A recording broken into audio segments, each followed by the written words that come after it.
She also played, you all know Detective Columbo, his wife, yes indeed. Mistake. Was it a mistake? Well, Peter Falk has been so splendid in that role, yes. right? Oh, everybody wanted to know who this woman was. And I was 24 years old, playing a 37-year-old woman, and the audience, being as smart as it's always been, went, I don't think so, madam. Well, now that I know you a little more and known him for a long time, no, they're absolutely wrong. It didn't work. Didn't work at all. No. Does it hurt when something like that doesn't work? I mean, you have no control over these things, but... Does it hurt?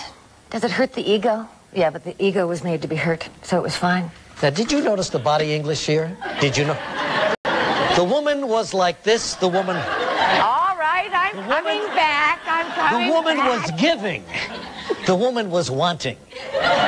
All I said was, yeah. Did it hurt that particular role failed? I'd like to see the body posture in this. Did it hurt? I'll tell you how it hurt. It always hurts. Of course. You've never failed in your life professionally? Oh, still am. Do you think for 1 minute that this is a success? This is hanging on by your fingertips. Oh, nonsense. Four days out of 5, the tips fail and I go down. No, but that's interesting. I mean, you've worked with some real giants, but you know, it's curious that they always cast you older than you were. Because I played David Jansen's mistress when I was just a baby. No kidding. I couldn't believe that shoot. That was pretty remarkable. Remember him? Oh, absolutely. And his wife? Great looking guy. 6 months in Europe with David Jansen. And a paper bag. Wow.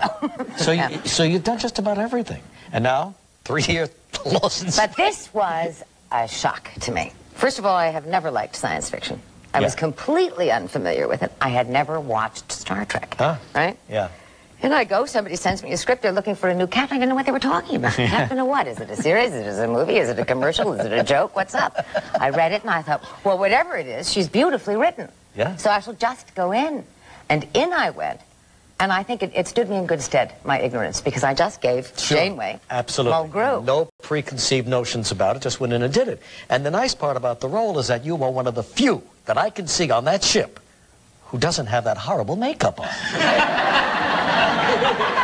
Can you what is imagine it with those that? people with the spots and the things and the funny ridges in their face and their You hair? can't pay them enough.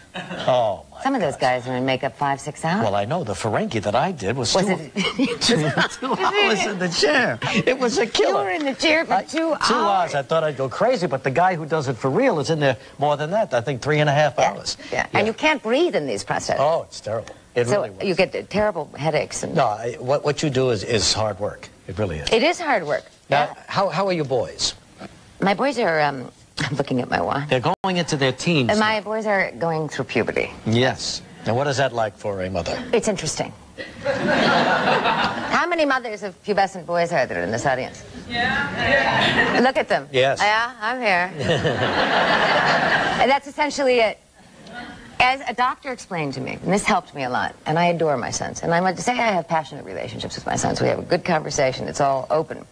But it's wild.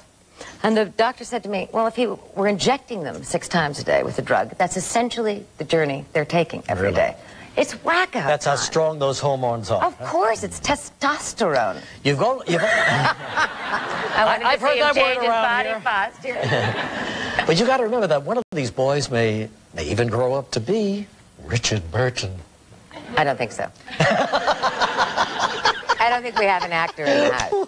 That's a woman of experience. I know. Filmmakers, doctors, lawyers are good. Oh, that's funny. So you're not going on this Outward Bound trip with the boys. I am going with my sons and my oldest son's best friend. I've been through the Outward Bound experience with my youngest daughter, JJ, who frankly loved it. She's an outgoing kid. When did you do this? I didn't go on with her, but I lived through her experience.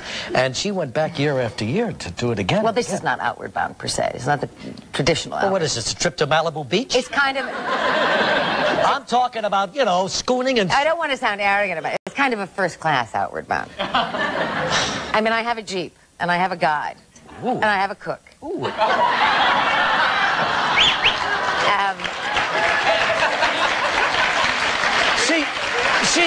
I mean, wait a minute. She's beginning to sound like Kathy Lee. I don't get a Jeep, a cook, and a guide. But we live with the tribe for 5 days a night. We shoot the rapids for 4 days. Then we take a hot air balloon over the vast coffee fields of Costa Rica, pick up our horses and gallop to the other side, dive to the bottom of the sea, come home, and I should, you know, Well, be canonized, that right? sounds like quite an adventure, yeah. It's going to be great. Do you think I'll survive? Yeah, I think you will. You? I don't know about the boys, but you'll. Absolutely. Well, all right, tonight, MTV, this is what television has come to, and our culture has come to. Tonight, MTV, at 10 o'clock at night, will have a press conference to tell you all who they think murdered Shakur Tupac. Tupac Shakur. Shows you how far I'm just out of it. Can you believe that? I mean, I don't understand that, Gilman. I just can't believe what's going on. What about Big Papa? Yeah. You read about that? Yeah, absolutely. What do you think about that? Well, I think it's terrible. You know, these murders that are breaking But what's really going on, Regis? Can we talk about it? Or is it sort of taboo to talk about what's really going on? This is all it's gangster land, Have right? you heard what's going on? Well, yes, I have. Two pubescent sons. I know everything about them. Well, I think it's rival gangs, too. It is rival gangs. Rival gangs have always been with But here's my question, and perhaps it's naive, and I'm going to throw it to you because you're a very sophisticated and erudite man.